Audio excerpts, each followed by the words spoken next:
الحمد لله رب العالمين. الحمد لله حمدا كثيرا طيبا مباركا فيه كما يحب ربنا ويرضى. يا ربي لك الحمد كما ينبغي لجلال وجهك وعظيم سلطانك، وأشهد أن لا إله إلا الله وحده لا شريك له، وأشهد أن محمدا عبده ورسوله وصفيه من خلقه وخليله، بلغ الرسالة وأدى الأمانة ونصح الأمة وكشف الله به الغمة وجاهد في سبيل ربه حتى أتاه اليقين. فاللهم اجزه عنا وعن والدينا وعن الإسلام والمسلمين خير ما جازيت به نبيا عن قومه ورسولا عن أمته. اللهم أحينا على سنته وتوفنا على ملته وأوردنا حوضه واسقنا من يده الشريفة شربة هنيئة لا نظمأ بعدها أبدا.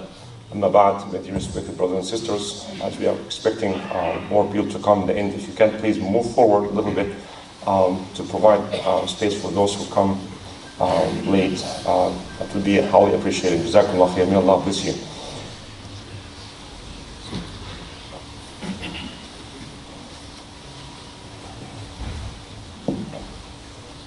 Today I just want to talk to you about one of the dangerous heart disease. As we are discussing this with Imam Aly Lela every Friday, Imam Aly Lela talked about anger and hatred and envy. And he said that sometimes when people get very angry and they cannot do anything, then this anger turns into hatred in the heart, and hatred also leads to envy or hasad. One of the very common practice in all nations, in all cultures and tribes. The definition of hasad is to dislike to see others enjoying any blessing and to wish for the blessings of others to vanish and to be lost. And this is something that we have to really think about and to do our best to purify our hearts from. Hasad does affect others. And the hasid, the one who envy others, is suffering tremendously because he cannot stop the blessings of Allah subhanahu wa ta'ala. People will continue to enjoy blessings.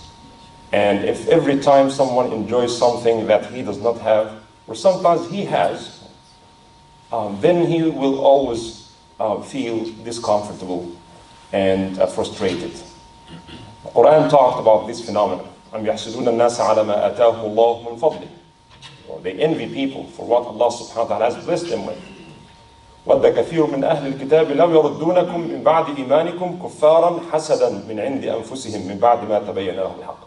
Some among the people of the book,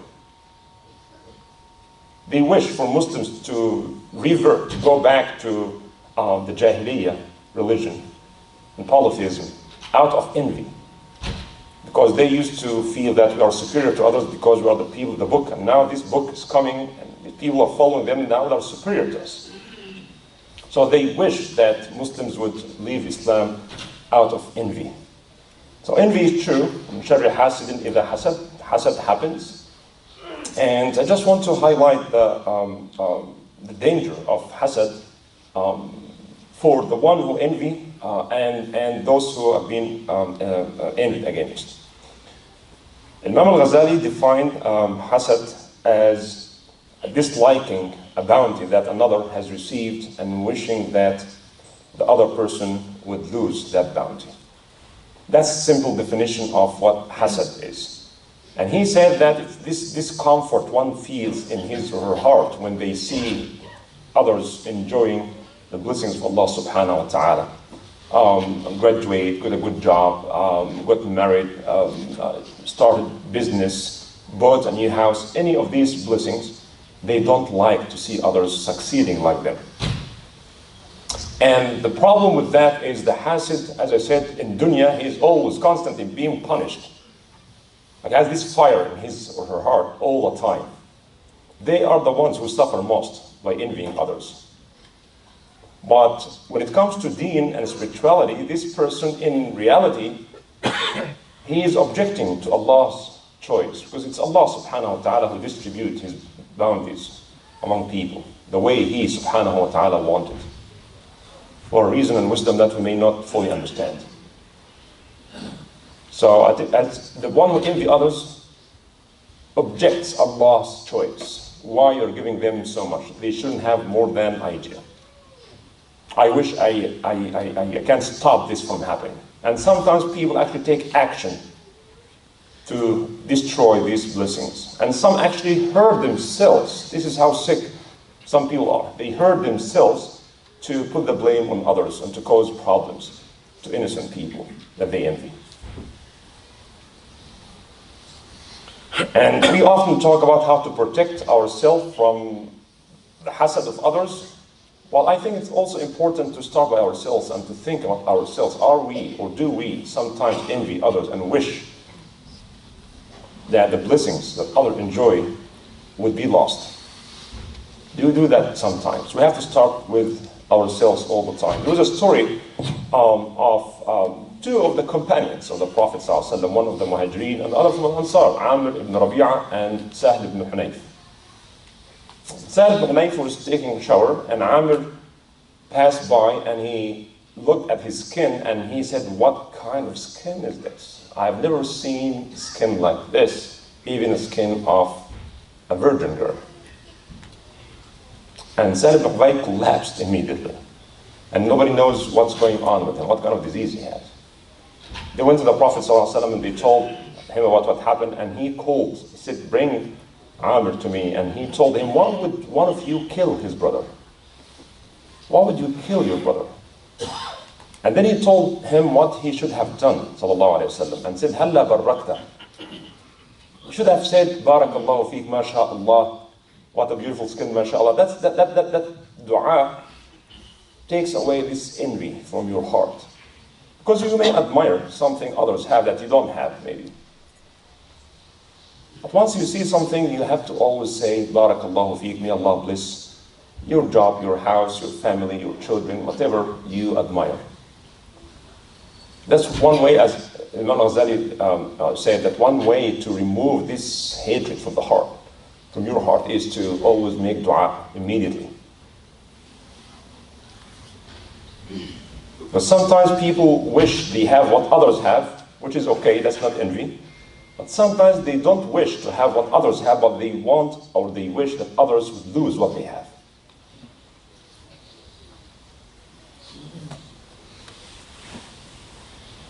And in this case, the question is, how would this hasad affect? Does it affect, and when someone has this bad and strong ill feeling towards someone else's blessings, how would this affect? A lot of talk about this, but in the field of parapsychology, that explains sometimes things that could not be understood based on the laws of physics. So parapsychology, 150 years old kind of science that talk about the psi power, the power of the psi kappa and psi gamma. And they talk about some phenomena that cannot, again, be explained by science. The psi gamma, that the people who can communicate with others without any means of communication. The telepathy, they call it the telepathy. People can communicate with others and can hear each other, although they are hundreds of miles away. And it happened. And there is a story of Umar radiallahu anhu, who was giving a khutbah on Friday, and then he talked to one of his generals were fighting somewhere in Iraq, and he told him to resort to the mountain for safety. And this man, this leader, heard Omar's voice and he followed his instructions. And the people of the masjid, in the masjid, did not understand what Omar is talking about. All of a sudden, he changed his subject and was talking to Sariya. That was his name. He said, "Yes, Sariya, resort to the mountain." And Sariya heard him and he followed him. Mothers, sometimes they feel the pain and the suffering of their children, although they are hundreds or thousands miles away from them. They know, they feel there's something going wrong, and they try to call, and they found out that there was really something was going wrong. How did you know it? I don't know. They say, "I didn't know. I just get this feeling that something is going wrong with you." Sometimes very accurate. In the exact very second that her son or daughter feels pain and suffering, she feels it immediately. So this idea of parapsychology, perhaps to some extent, explains this effect of hasad. And as Sigmund Freud actually said that in the old days, people used to have this power as tools of protection. They protect themselves against wild animals and stuff like this, but now they say it's still there. It's not as powerful as it used to be in the past, but we all understand that it does exist. How does it affect? We don't know exactly. This may explain parapsychology phenomena, can explain to some extent. Also, they talked about people can move things from distance. That's also true. People can focus on something and they can freeze water, for example, or break things or make things move. It's true. Will this fully explain the phenomenon of hasad? Allahu A'lam, maybe. But we know hasad is real and it does affect. And it affects actually the one who envy others. That's the key point. The one who envy others will always be in trouble. One of the first sins committed was arrogance and hasad. Iblis, la'anahullah, he envied Adam, and one of the two sons of Adam envied his brother, and he killed him. We know the first murder case in human history is the case where Qabil killed his brother Habil. So this stays with us for forever. This part of as Imam Ibn Rajab said, it's part of human nature. They don't want to see anybody succeeding or being superior to them in knowledge, in money, in family, in anything. And all of us, young and old, men and women, we have to really make sure that we clean our heart from this kind of feeling. Imam Ghazali said that to know, one of the indications that to know whether you have this in your heart or not is when you feel bad when you see blessings bestowed upon some people, or the opposite, to feel good when people lose these blessings. And that could be used as a good indication. What if I found that I have this? I sometimes feel good when people suffer or lose something, or feel bad when people enjoy some blessings from Allah subhanahu wa ta'ala. This is a sign. And what should I do then? We'll talk about this inshaAllah subhanahu wa ta'ala. Another story that Imam Ghazali mentioned in his Ihya is the story of the king's assistant, someone who is close from the friend, is considered the best advisor to the king, and he always sits on his right, and he's the best advisor from the king. And he used to say to the king this advice, that reward those who do good and leave those who do bad, because their bad will destroy them. You don't have to worry about wrongdoers. Their wrong will destroy them. And someone envied this advisor, the king advisor, and he came to the king one day and he told him, this man that you consider your best friend and advisor, then you know what he said about you? He says horrible things about you. He says that your breath is awful, and the smell of your mouth is horrible, and make fun of you. I said, no, how do you know that? How do I know that? You are telling the truth. He said, just one day call him, let him come close, talk to him, and you'll find out that will be disgusted from your mouth. Okay, I'll do that.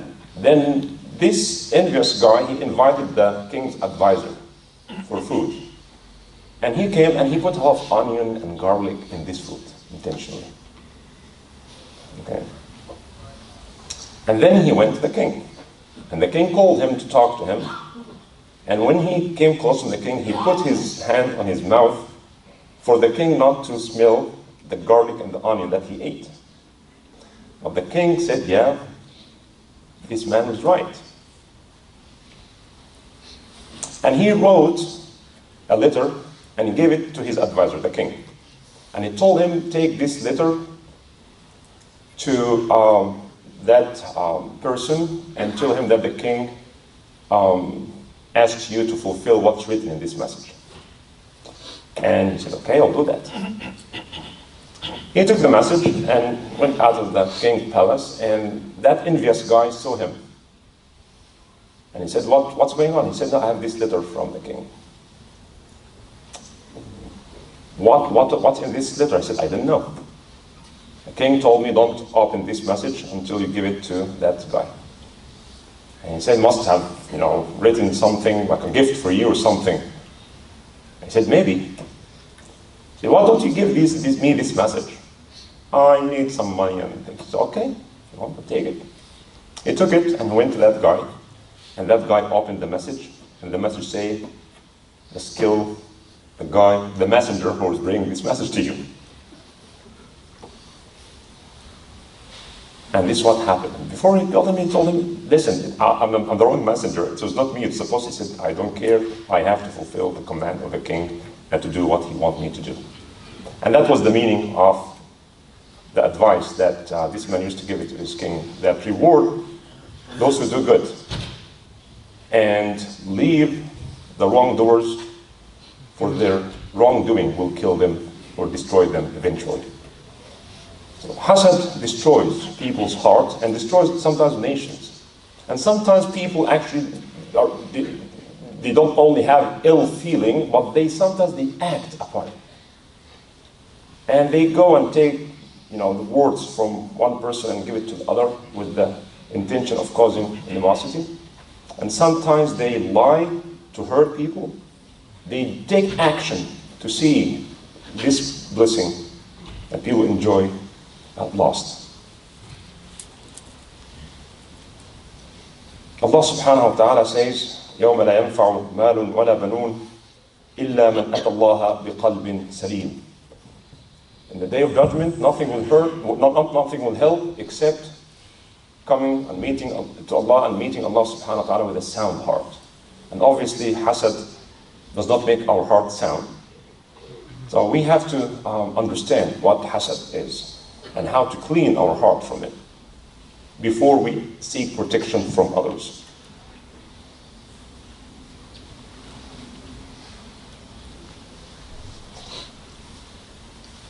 Allah subhanahu wa ta'ala told us to ask Allah subhanahu wa ta'ala for protection from hasad. قل أعوذ برب الفلق من شر ما خلق من شر غاسق إذا وقب ومن شر النفاثات في العقد ومن شر حاسد إذا حسد.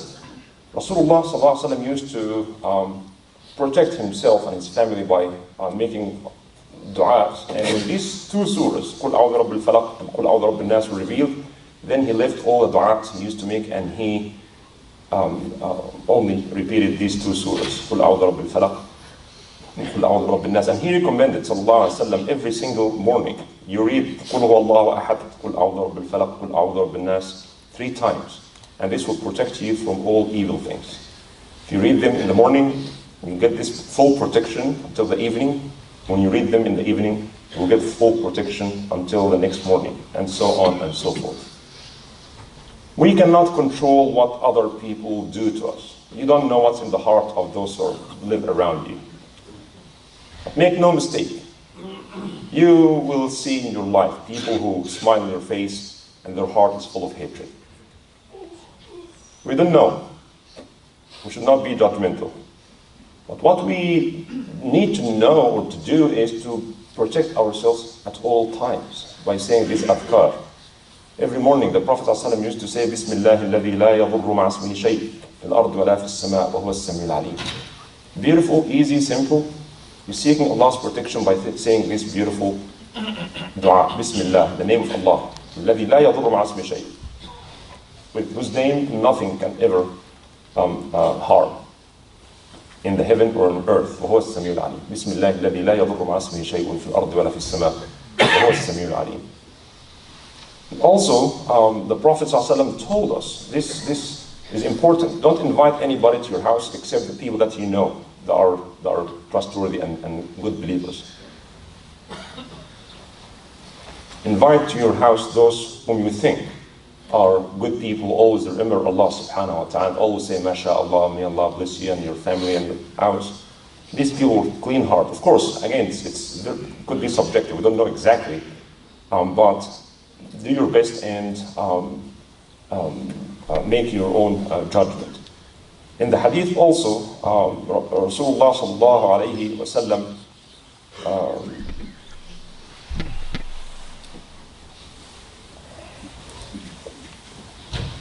said about envy, that it was narrated that Allah subhanahu wa ta'ala said to Musa, يا موسى لا تحسدن الناس على ما آتيتهم من فضلي ولا تمدن عينيك إلى ذلك ولا تتبعه نفسك.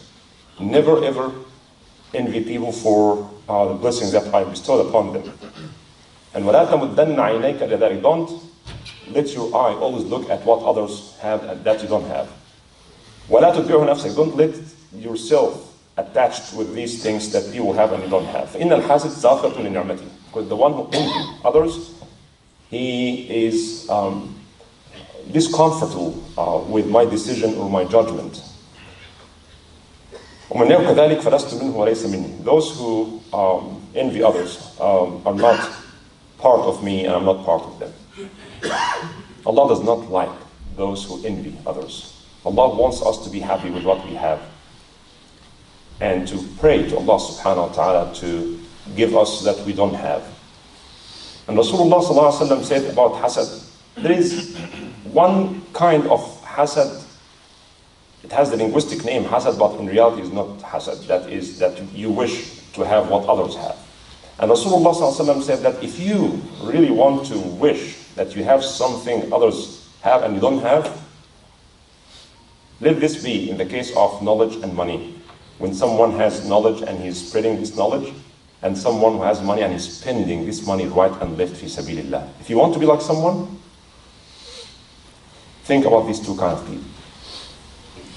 Those who have wealth and they are spending right and left fi sabilillah. Or someone has knowledge and he is teaching people fi sabilillah. Don't look at other properties and wealth and fame and all that. That's not worthy of thinking about. We ask Allah subhanahu wa ta'ala to purify our hearts. We ask Allah subhanahu wa ta'ala to make us content with what we have. May Allah subhanahu wa ta'ala bless us all and our families and our communities. Sallallahu alayhi wa sallam Muhammadin wa ala alihi wa sahbihi ajma'in.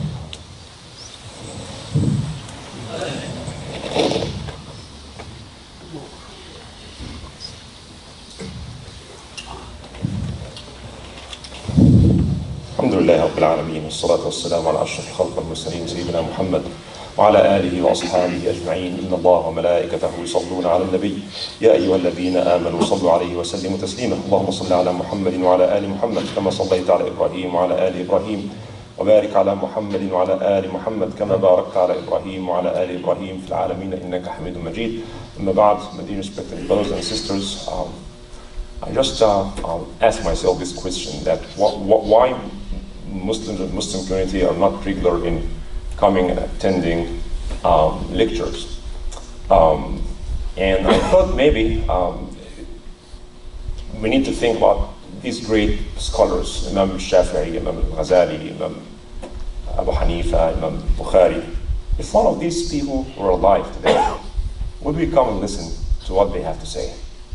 If Imam Ghazali is alive and he came to visit IAGD, how many people will come to listen to him? We study Imam Ghazali's books.